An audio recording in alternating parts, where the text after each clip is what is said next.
Over the next 10 minutes, the world will welcome 2,500 new citizens. Almost 300, over 10%, will not have enough food for a healthy life. Almost 1,000, a staggering 40%, are expected to grow up to be overweight. And guess what?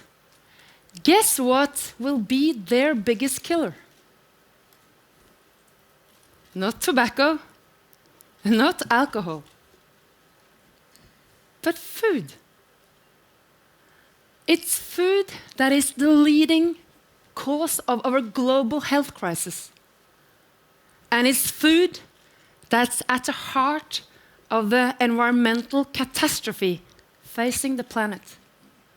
It's food that is responsible for almost 1/3 of all greenhouse gas emissions.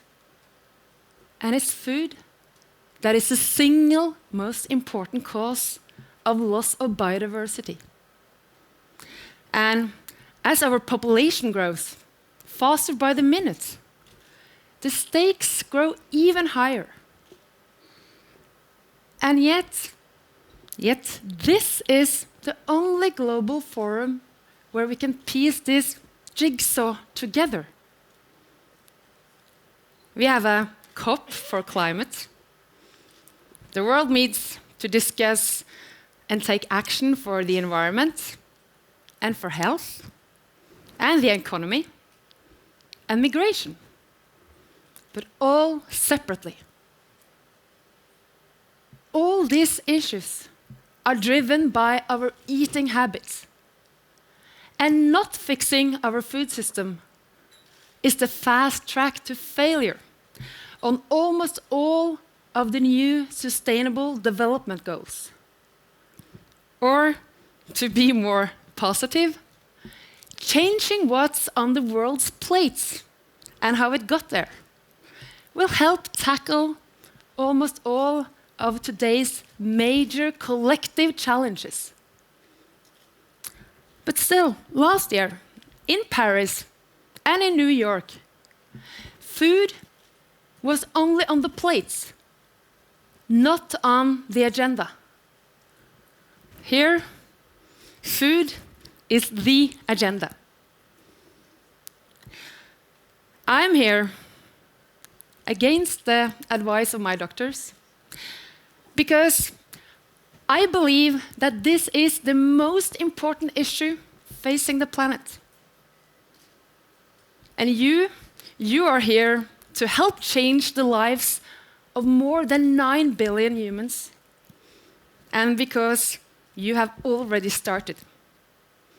You are the academic pioneers, political leaders, super successful entrepreneurs, civil society game changers, and visionary chefs. Very impressive. But sorry guys, you alone are not enough, will never be enough. No single government, business, organization, or individual can change the way the world eats alone. As cliched as it is, we have to work together. We don't need a top-down solution. We can't wait for bottom-up answers. We need, or the world needs, round-table solutions. And my friends, EAT is that table. Since we met last year, EAT has been transformed. More powerful, more professional, more robust, and not to forget, more impactful. A table that is built to last, built to create a new agenda. And as you will learn in more details over the next 2 days, EAT is now focusing on 5 different themes, the big 5 C's. First, commissions. Experts from different fields of science to co-create solutions and uncover synergies. Facts on where we are and where we should be. And then policies to get us there. C for cities. Most of those 2,500 newborns will live out their lives in urban areas. Progressive mayors have already taken action on climate, on energy, on transport. And now, in partnership with EAT, they are now moving on to kitchens, to restaurants, and the entire urban food value chain. Companies. Companies, as you all know, were crucial in Paris. And now, in partnership with EAT, they will invest to create a triple return for people, planet, and profit. And, important, long-term sustainability for their shareholders. Business for tomorrow and today. Fourth, a platform of chefs to really rewrite the world's menus. And finally, our 5th C, but a very important one, consumers. Here we will be sharing insights on how to inform, engage, nudge, and change their eating habits. These 5 C's are what we bring to the table. But at the end of the day, it's just a pile of paperwork without you. So first, welcome to all the scientists and academics.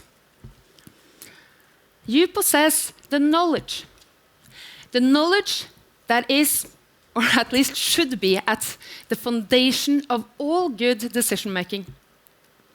However, as you know, scientific success is often built on the ability to deep dive into tiny pixels to unlock the answers for a single crucial piece of a puzzle.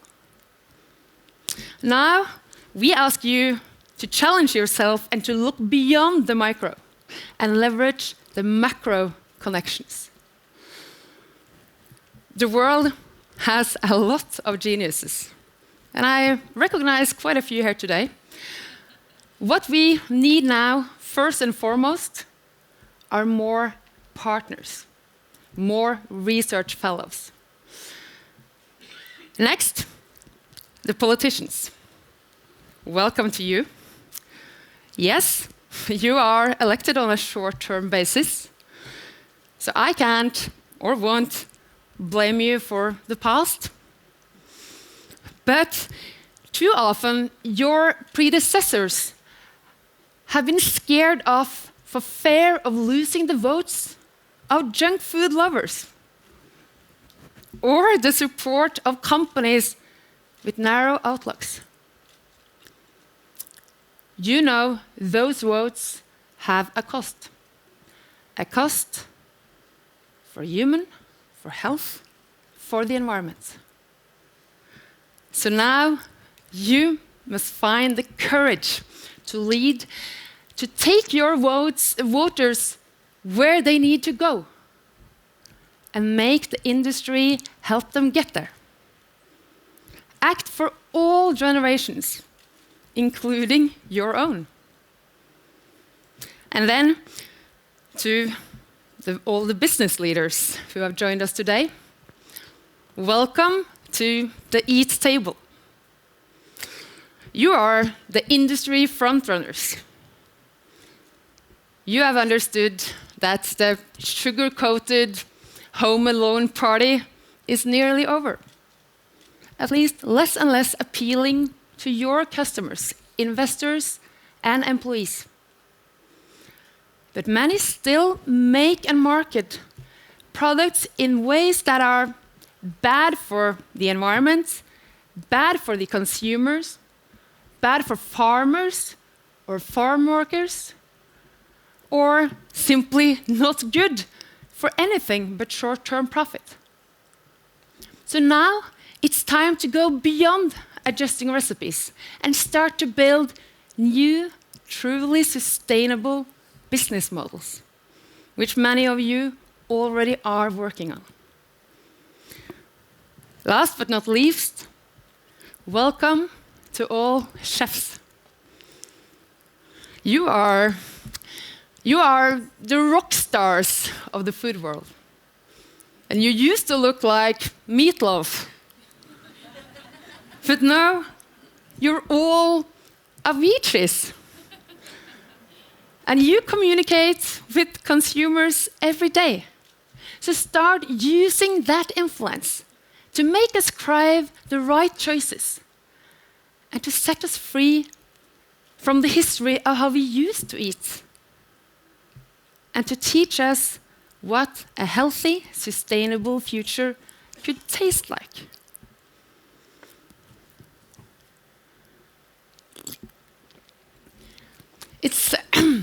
It's a good old quote from at least mostly bad old men.